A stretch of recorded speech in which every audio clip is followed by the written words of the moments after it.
Record on করতে ভুলে গেছি।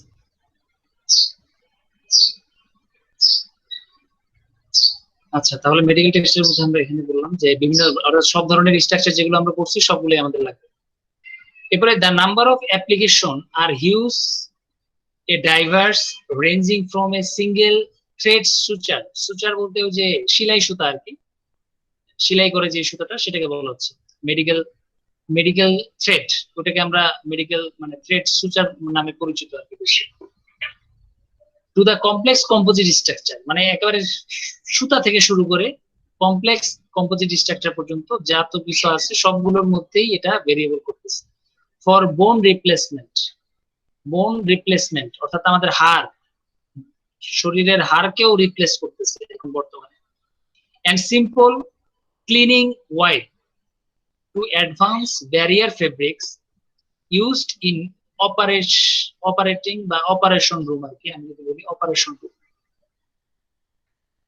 তাহলে মোটামুটি ক্লিনিং ইকুইপমেন্ট বা পরিষ্কার করার কাপড় পর্যন্ত একেবারে সুতা থেকে শুরু করে এই সবগুলোকে আমরা এখানে অ্যাপ্লিকেশন করতেছি মেডিকেল টেক্সটাইল।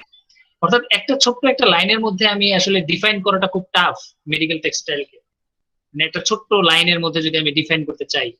এখন তুমি যদি আরেকটু ডিফাইন করতে চাও যে না স্যার আমি এটাকে একটু এক লাইনে ডিফাইন করতে চাই, তাহলে দেখো একটু কি পাওয়া যায় মেডিকেল টেক্সটাইল রিলেটেড। যদি আমি একটা ডেফিনেশন চাই, মানে এক কথায় বলা এটা খুবই ডিফিকাল্ট। ওরা কি বলতেছে সায়েন্স ডিরেক্ট। আচ্ছা, তাহলে ওরা কি দিছে দেখো, medical textile R fiber based product and structures used in medical environment either for the treatment of an injury or for the provision of a appropriate condition in the clinical treatment of a wound or an illness। বিশাল সংজ্ঞা আবার এটা দিচ্ছে, ঠিক আছে। তাহলে তুমি বুঝতে পারতেছো যে মেডিকেল টেক্সটাইলের এনভায়রনমেন্টে, মেডিকেল এনভায়রনমেন্টে যে কোনো কিছু ট্রিটমেন্ট করার জন্য, বিশেষ করে ইলনেস বা ওন্ড, হ্যাঁ, তাহলে এই সবগুলোকে আরেকটা ওয়ার্ড যদি আমরা ইউজ করতে চাই তাহলে হাইজেনিক ওয়েতে, হাইজেনিক ওয়েতে, নট যে কোনো কাপড় দিয়ে আমি আসলে ব্যবহার করব না বা যে কোনো ফেব্রিক আমি নিয়ে এখানে ব্যবহার করবো না, অবশ্যই সেটা হাইজেনিক হতে হবে, অর্থাৎ কি বলবো জার্ম ফ্রি, হ্যাঁ জার্ম ফ্রি অবশ্যই হতে হবে। তাহলে এই অংশটা তোমরা এখান থেকে নিতে পারো তোমাদের ডেফিনিশন করার জন্য বা ডিফাইন করার জন্য, যদি এক লাইনে আমরা চাই। এখন এই যে আমি ড্রেসিং করতেছি বা ট্রিটমেন্ট করার জন্য ব্যবহার করব যে ড্রেস গুলো বা যে ফেব্রিক গুলো, এটাকে আমরা ক্যাটাগরাইজ করতে পারি চার ধরনের, অথবা ক্লাসিফাই করতে পারি চার ধরনের। একটাকে বলা হচ্ছে কি non implantable material. Non implantable material, দেখো এখানে বলছে wound dressing bandage and plaster. Non implantable, wound dressing bandage plasters, বুঝতেই পারতেছো এগুলো কোথায় ব্যবহার করে এই অংশগুলো। আর একটা হচ্ছে implantable materials, sutures, vascular graft, artificial ligament,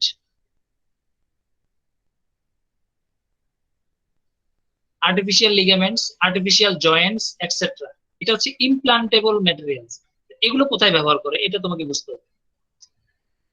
তাহলে নন ইমপ্লান্টেবল ম্যাটেরিয়াল বলতে আমি যেটা বুঝি সে মানে এখানে যেটা বোঝানো হচ্ছে সেটা হচ্ছে যেগুলো দেহের বাহিরে ইউজ করা হয়, মানে কি বলবো বডির সারফেসে ইউজ করা হয় বাহিরে।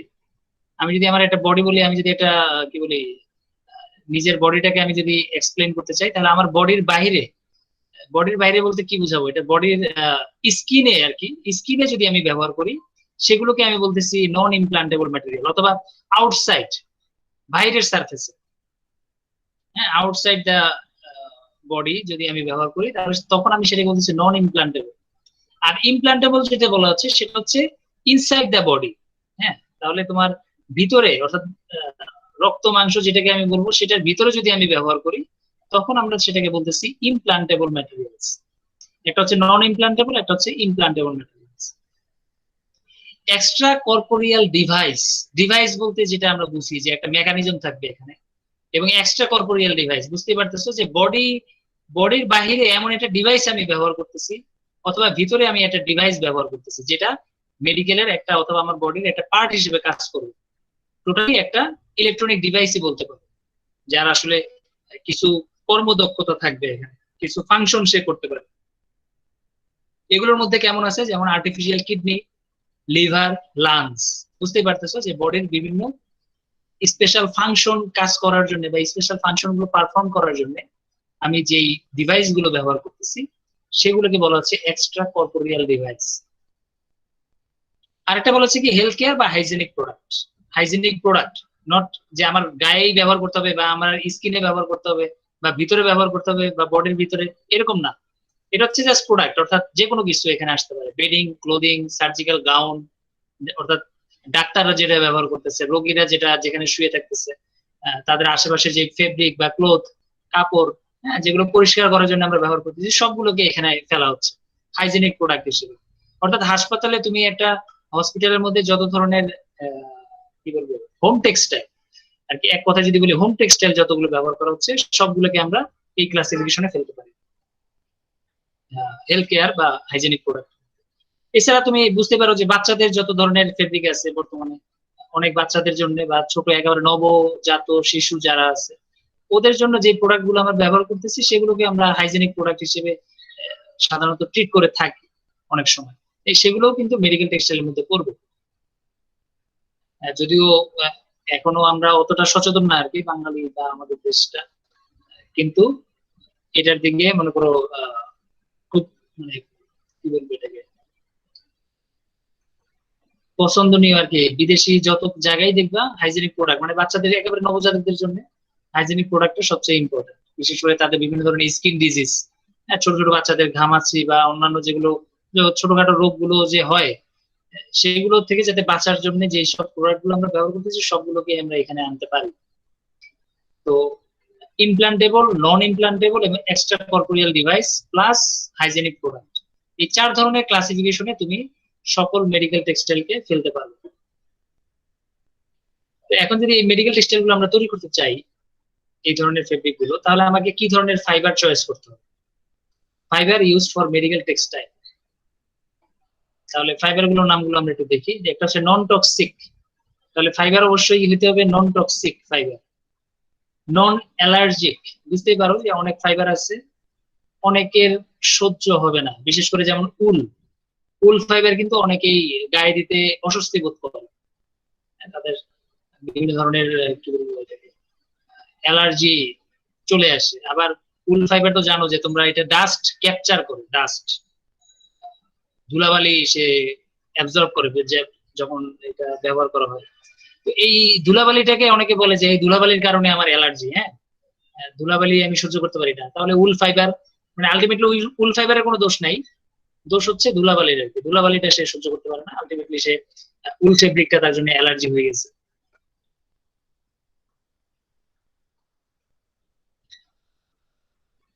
ওকে, তারপর হচ্ছে নন কার্সিনোজেনিক। নন কার্সিনোজেনিকটা কি?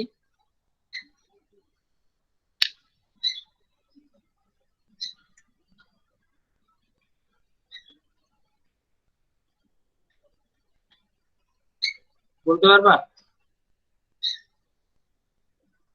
হ্যাঁ, নন কার্সিনোজেনিক। আমি কি আসি লাইনে না চলে গেছি? জি স্যার, শুনতে পাচ্ছি স্যার। আচ্ছা, নন কার্সিনোজেনিকটা কেমন? নন অ্যালার্জিক, নন মানে একটা নতুন ওয়ার্ড আমরা এখানে দেখতেছি। স্যার ক্যান্সার ক্যান্সার ক্যান্সারের একটা মানে ক্যান্সার প্রতিরোধী আর কি, যাতে এটা ক্যান্সার সৃষ্টি না করে এই ধরনের বোঝাচ্ছে, যে ক্যান্সার সৃষ্টিকারী এই ধরনের কোনো ম্যাটেরিয়ালও যাতে না হয়।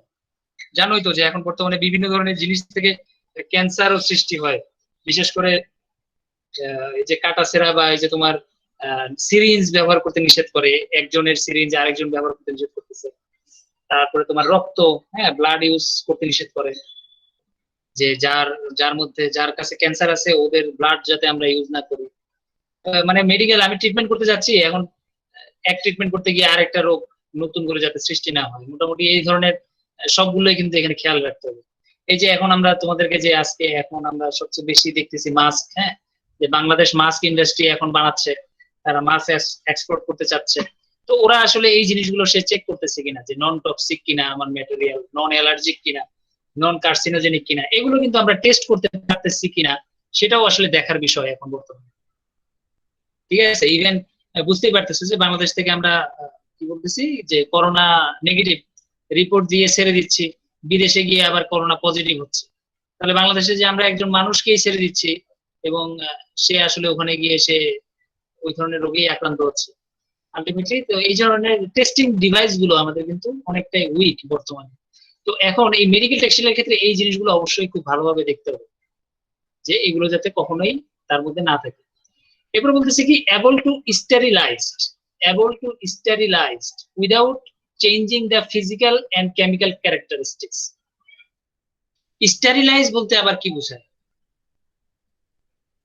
able to sterilize বলতে পারবা এটা? এটা কিন্তু একটা সুন্দর একটা টার্ম।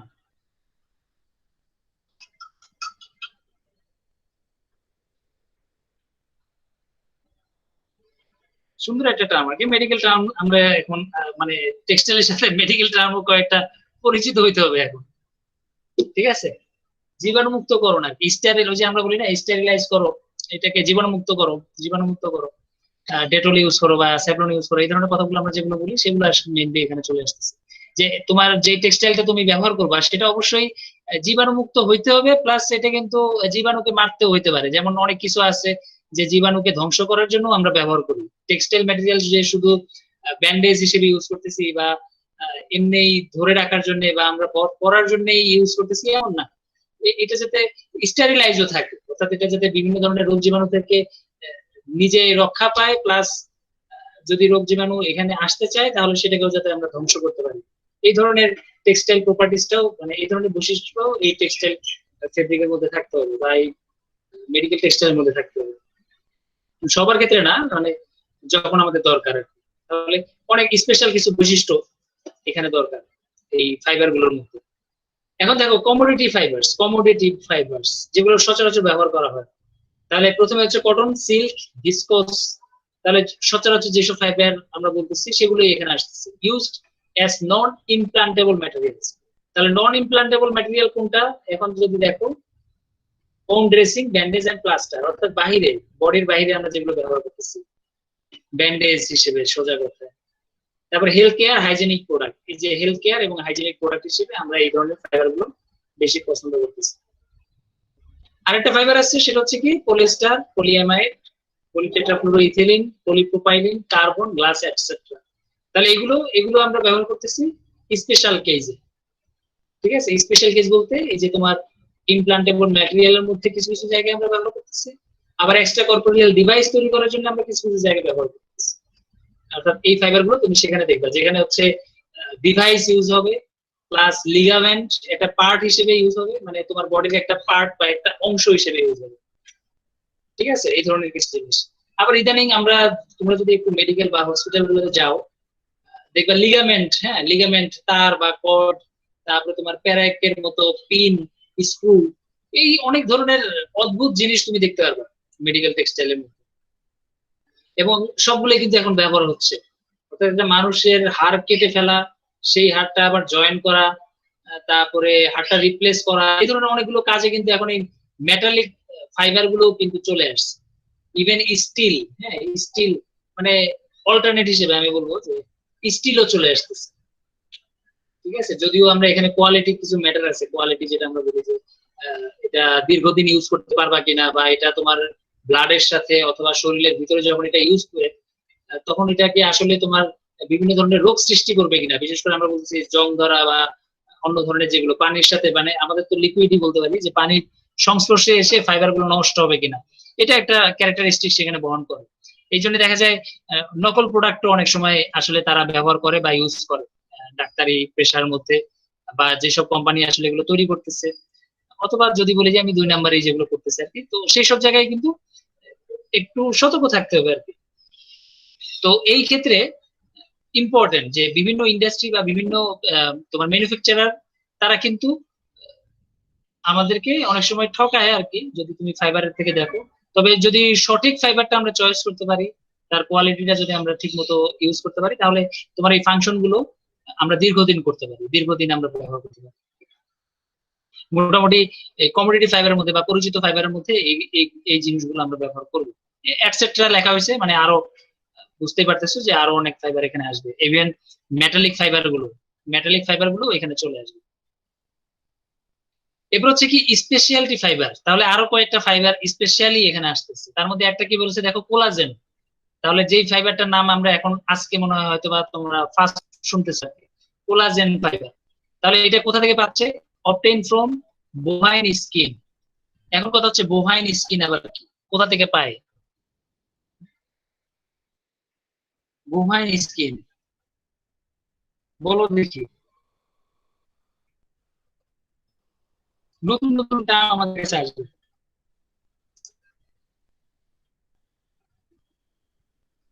হ্যাঁ, বলতে পারবে কেউ? Bovine skin. আচ্ছা, তাহলে কোলাজেন ফাইবারস আর sutures are equally strong as silk and are biodegradable. এখন বোভাইন স্কিন বলতে কি বোঝাচ্ছে? বোভাইন স্কিন গবাদি পশুর চামড়া। শুধু গবাদি পশু না, আমি আসলে সব পশুকে এখানে বলতে চাই আর কি, মানে শুধু গবাদি পশু বলতে চাচ্ছি না। কারণ বুঝতে পারো যে এটা মেডিকেল টেক্সটাইল। হ্যাঁ, মেডিকেল টেক্সটাইলে এখন এটার কোনো লিমিটেশন কিন্তু নাই। আমি স্কিনটা নিচ্ছি, স্কিন অর্থাৎ বিভিন্ন ধরনের, অর্থাৎ আমাকে আমার বডির সাথে খাপ খায়। ইভেন আমার নিজের বডিটাও কাইটা দেখা যাবে আমার শরীরে লাগাচ্ছে, এরকম অবস্থাও হয় আর কি। ঠিক আছে, তোমরা তো জানো আর কি বর্তমানে কি হয়, মানে যে আমার শরীরের এক জায়গা থেকে মাংস কেটে আবার আরেক জায়গায় জয়েন করে। শুনছো এরকম কথা? হ্যাঁ, তোমরা কি শুনছো এরকম ঘটনা নাকি বা এই ধরনের? জি স্যার। ঠিক আছে, এটা কিন্তু করে। তারপরে যে তোমার অনেকে আগুনে পুড়ে যায় বা তোমার এই যে কি বলে চেহারা হয়ে যায়, মানে নষ্ট হয়ে যায়, তো তাদের স্কিনটা রিপেয়ার করার জন্য বা ওই যে আমরা বলি প্লাস্টিক সার্জারি করে, তো প্লাস্টিক সার্জারি করে কিভাবে? ওই আমার যেখানে চামড়া ভালো আছে বা আমার যেখানে স্কিনটা ভালো আছে সেখান থেকে নিয়ে আমার আবার এই স্কিনটা রিপেয়ার করতে চেষ্টা করে।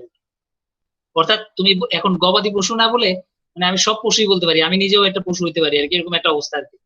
তো মেডিকেল টেক্সটাইলটা এখন মাল্টি পারপাসে চলে গেছে। হ্যাঁ, যদি সম্ভব হয় গবাদি পশু, অর্থাৎ যদি আমাদের সম্ভব হয় যে নিজের ক্ষতি না করে বা মানুষের ক্ষতি না করে আমরা যদি এটাকে রিপ্লেস করতে পারি বেটার।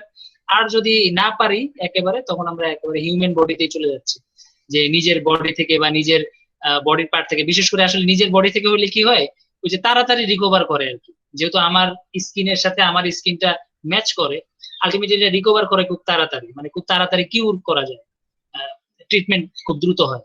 এই জন্য তারপরেও কিছু কিছু তোমার তো আছেই, মানে তোমার পশু বা স্কিন, এই যে তোমার শামুক, হ্যাঁ সাপ, তারপরে তোমার এই যে বিভিন্ন ধরনের স্নেক বলতেছে, কুমির আছে, তারপরে তোমার হাতি আছে, যাই হোক যত রকম প্রাণী আছে সবগুলো থেকেও আবার তোমার বিভিন্ন ধরনের আহ, এই বায়োডিগ্রেডেবল বা তোমার বিভিন্ন ইকুইপমেন্ট তৈরি করে। তার মধ্যে এখানে একটা বলতেছে কি মেডিকেল সুচার্স, ইউজার সুচার্স। সুচার্স বলতে আমরা যেটা বুঝছি সেটা হচ্ছে ইসের যে কি বলা হচ্ছে থ্রেড, যেটা দিয়ে আমরা সেলাই করি, এবং সেলাই করি কোথায়? ভিতরের পার্টে, অর্থাৎ বডির ভিতরে যদি তুমি সেলাই করো। এবং সেদিনকে আমরা বলছিলাম যে একটা হচ্ছে বাইরে সেলাই করে, একটা হচ্ছে ভিতরে সেলাই করে। বাইরে সেলাই করলে কি হয়, তুমি সুতাটা আবার কাটতে পারো, অর্থাৎ যখন এটা জয়েন হয়ে যায়, আমার বডিটা ঠিক হয়ে যাচ্ছে, তখন তুমি সুতাটা আবার কেটে ফেলতে পারো। কিন্তু বডির ভিতরে যখন আমি অপারেশন করব এবং সেখানে যখন সেলাই দিব, তখন কিন্তু তোমার সেকেন্ড অপশন নাই যে তুমি আবার ভিতরে গিয়ে আবার ওই সুতাটা কেটে ফেলবা। হ্যাঁ, অর্থাৎ একবার অপারেশন করে জয়েন করবা, আবার অপারেশন করে এটা খুলবা, এটা হবে না। তো তখন তোমাকে কিন্তু এমন মেডিকেল ফাইবার ইউজ করতে হবে যাতে তোমার বডির সাথে, অর্থাৎ যখন তোমার স্কিনটা ঠিক হয়ে যাবে বা জয়েন্ট ঠিক হয়ে যাবে, সেটা যাতে তোমার বডির সাথে মিশে যায়।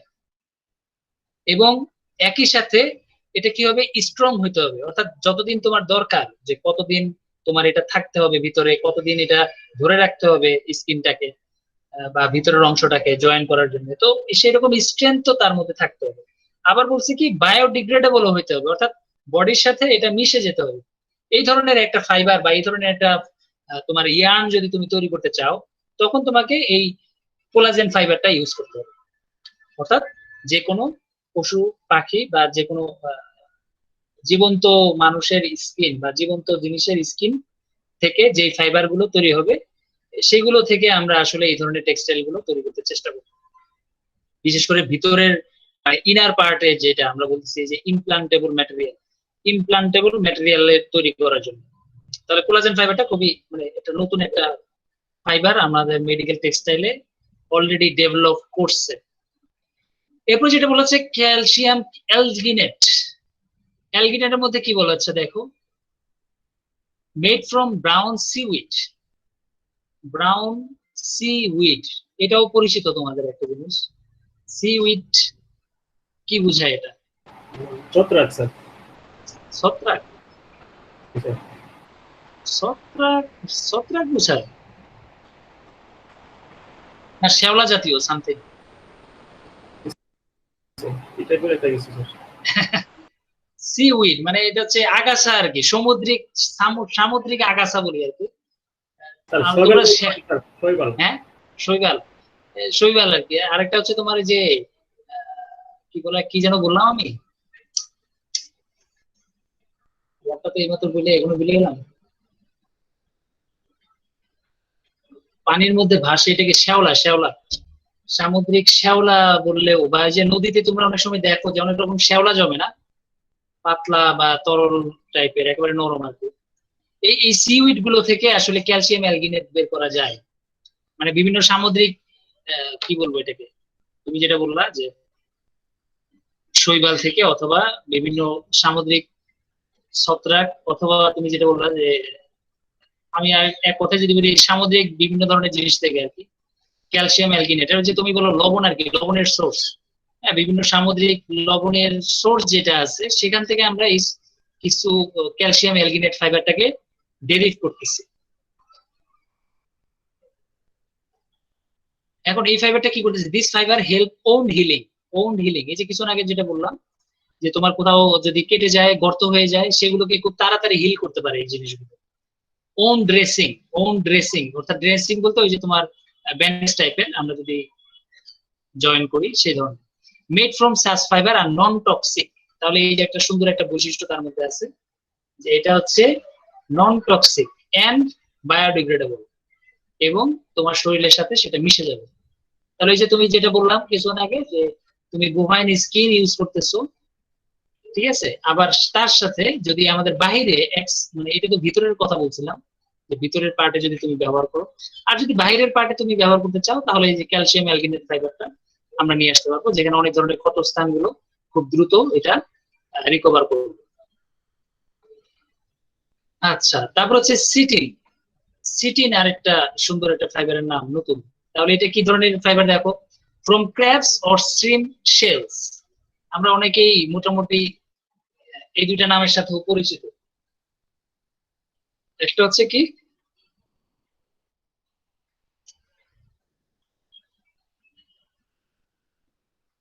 ক্র্যাবস, স্যার কাঁকড়ার চিংড়ি।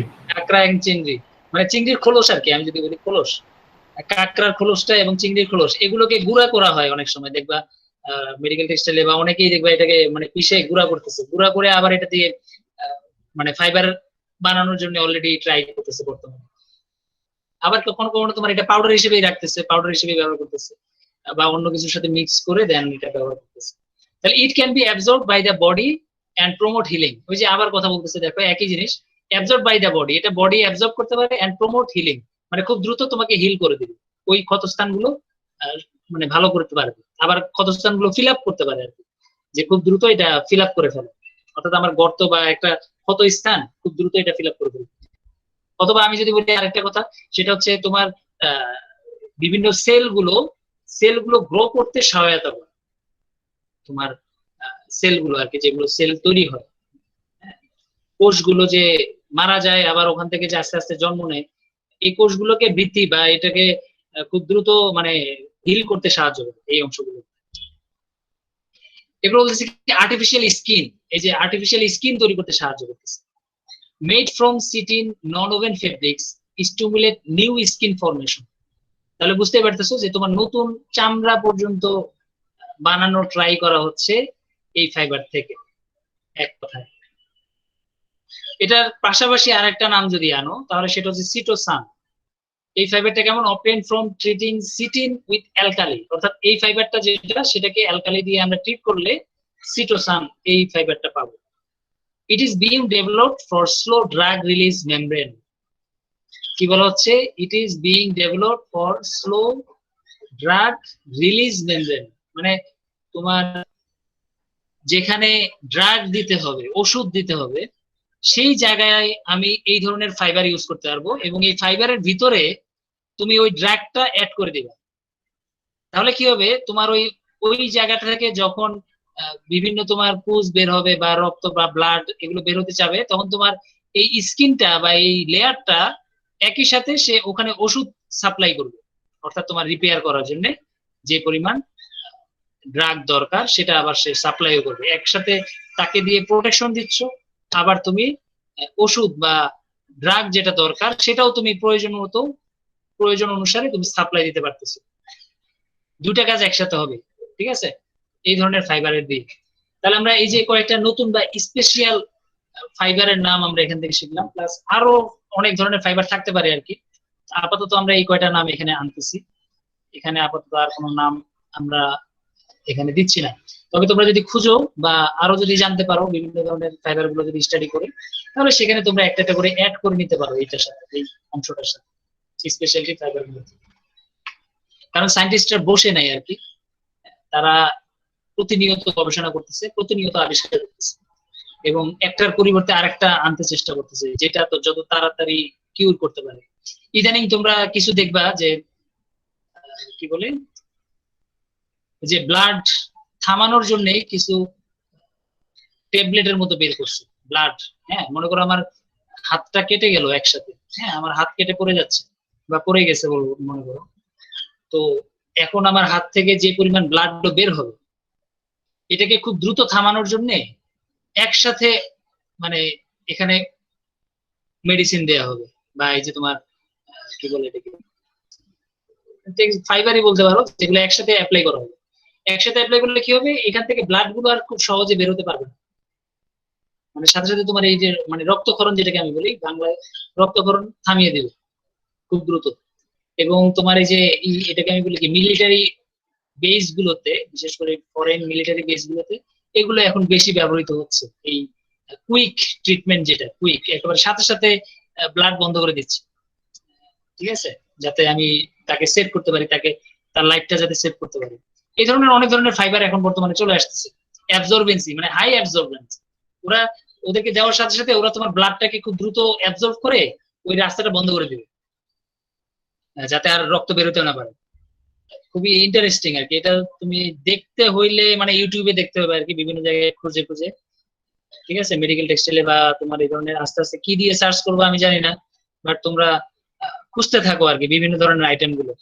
আর তোমাদের ক্লাসরুমে আমি কয়েকটা ভিডিও দিচ্ছি, এখানে এখানে কিছু লিংক শেয়ার করছি তোমাদের সাথে, এগুলো তোমরা একটু দেখতে পারো আর নিজেরাও সার্চ করতে পারো, মানে আনলিমিটেড, শেষ করা যাবে না আর কি।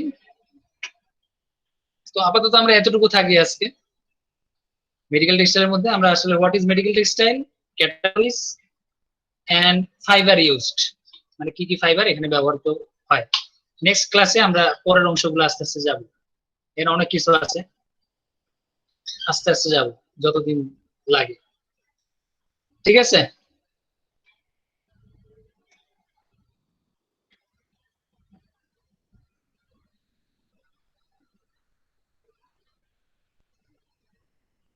শুনতে পারছো না?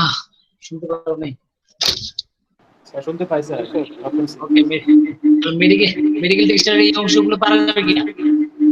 জি স্যার। আর কিছু নতুন ফাইবার, অর্থাৎ আমি আর কিন্তু পড়বো না, মানে তোমরা আমাকে পরে জানাবা যে স্পেশালিটি আর কি কি ফাইবার এখানে আসতে পারে, ঠিক আছে। মানে আমার পড়ানোর আগে তোমরা একটু আমাকে জানাবা যে স্যার এই কয়েকটা ফাইবার আমরা নতুন পাইছি, এই ফাইবারের কাজ এরকম, এই ফাইবারের কাজ এরকম, এই ফাইবারের কাজ এরকম, ঠিক আছে। দেখা যাক, আমরা এখানে প্রায় 40 জন আমরা আছি, 40 জন কয়টা ফাইবারের নাম আমার কাছে নিয়ে আসতে পারো, ঠিক আছে। 2 দিন সময়, অর্থাৎ আজকে এবং কালকে, সরি আজকে কালকে, হ্যাঁ 2 দিন, পরের দিন শুক্রবারে আমাকে জানাবা আর কি কি ফাইবার এখানে আমরা অ্যাড করতে পারি। কি পারা যাবে, সার্চ করা যাবে সবার?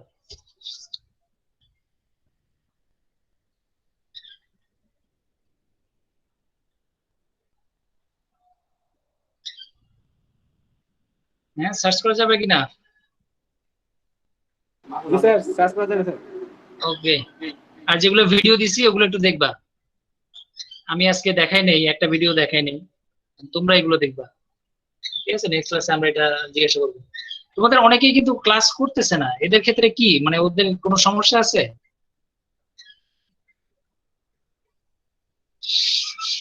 হ্যাঁ, মনে করো যে প্রায় 10-12 জন, মানে রেগুলার 10-12 জনের মতো আমরা অ্যাবসেন্ট আছি।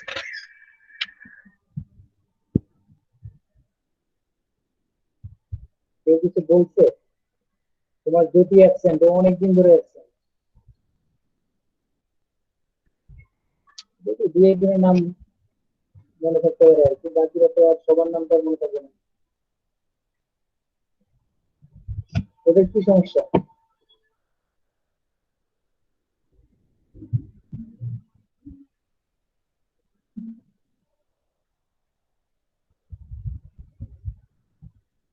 কিছু বলছে না বলে না?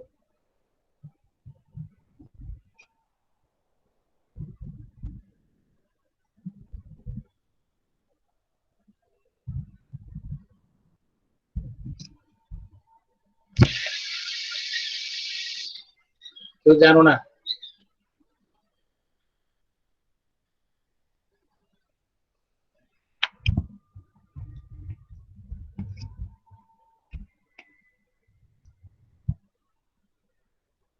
বিশের 19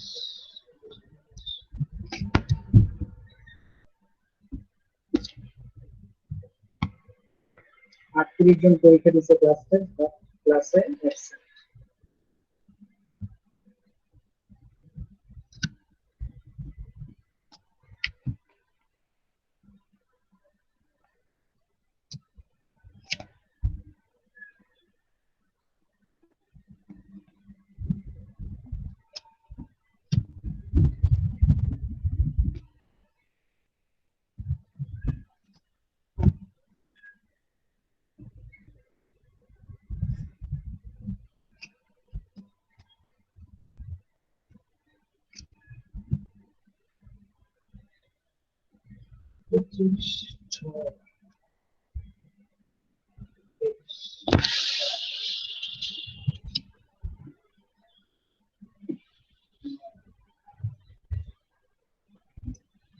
লাস্টেরটা কত? এটা 4 ইন্টেকের 20 না 20 ইন্টেকের 4?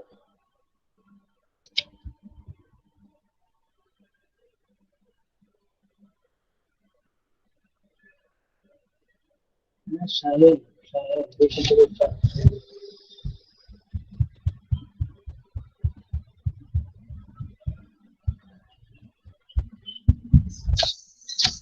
ওকে,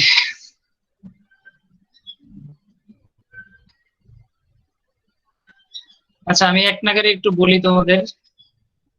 যেমন 20 ইনটেকের 7, 23, 6, তারপর হচ্ছে 25, 16, 19, 29, 11, 3, 4, 21, 24, 27, 8, 15, 18 এবং 9।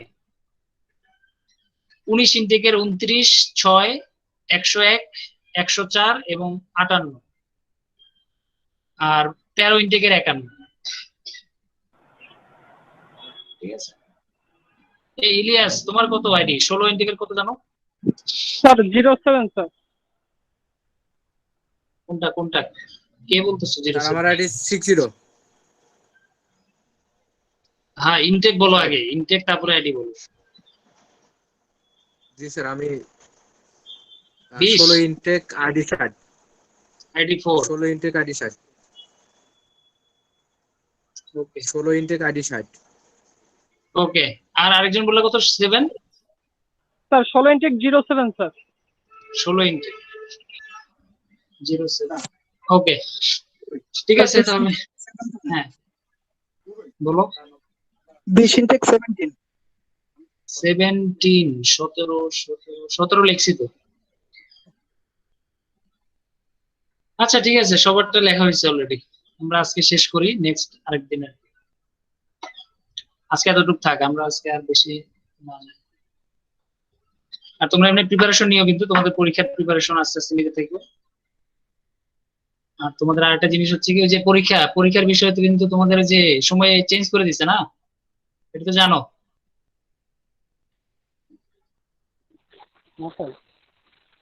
কেন ওই যে 24 ঘন্টা করে দিল না, আবার 12 ঘন্টা থেকে এখন আবার 24 ঘন্টা করে দিছে। জি স্যার, কালকে শুনছিলাম যে স্যার ইভিনিং এর জন্য 24 ঘন্টায় করে দিচ্ছে। ইভিনিং কেন, সবার জন্যই তো দেখলাম, ডে ব্যাচ ইভিনিং ব্যাচ সবাই। ও স্যার, তোমরা রুটিন চেক করো, তোমাদের ওই যে বিউবিটি যেটা ওয়েবসাইট, ওখানে রিভাইজ করে দিছে, দেখো রুটিনটা রিভাইজ করে দিছে, তো নতুন করে আবার জি স্যার। চেক করো তোমাদের রুটিন, ঠিক আছে? আর আমার পরীক্ষা দিচ্ছে কত তারিখে, তোমার একটা হচ্ছে 25 তারিখ আর একটা হচ্ছে 29 তারিখ, ঠিক আছে? জি স্যার। হ্যাঁ, দুইটা 2 দিন দিচ্ছি। প্রথম পরীক্ষায় হচ্ছে আইসিই, ইস্যুস অফ কমপ্লায়েন্স। সুতরাং ফার্স্ট এর প্রিপারেশনটা ভালোভাবে নাও, এর পরেরটা তো 1 সপ্তাহ সময় আছে। তোমাদের কয়টা সাবজেক্ট এবার?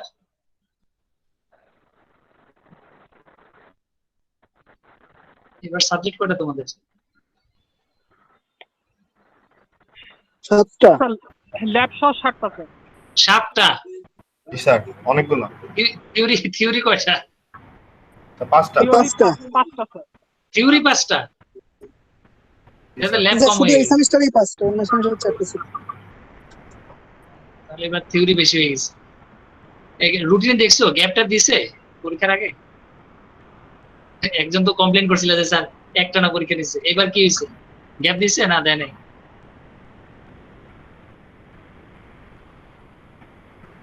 স্যার আমরা এখনো রুটিনটা দেখতে পারিনি স্যার, রুটিনটা দেখে। ও আচ্ছা, ঠিক আছে, তাহলে চেক করো। আল্লাহ হাফেজ সবাইকে। জি স্যার, আসসালামু আলাইকুম। আশিক স্যার, আসসালামু আলাইকুম।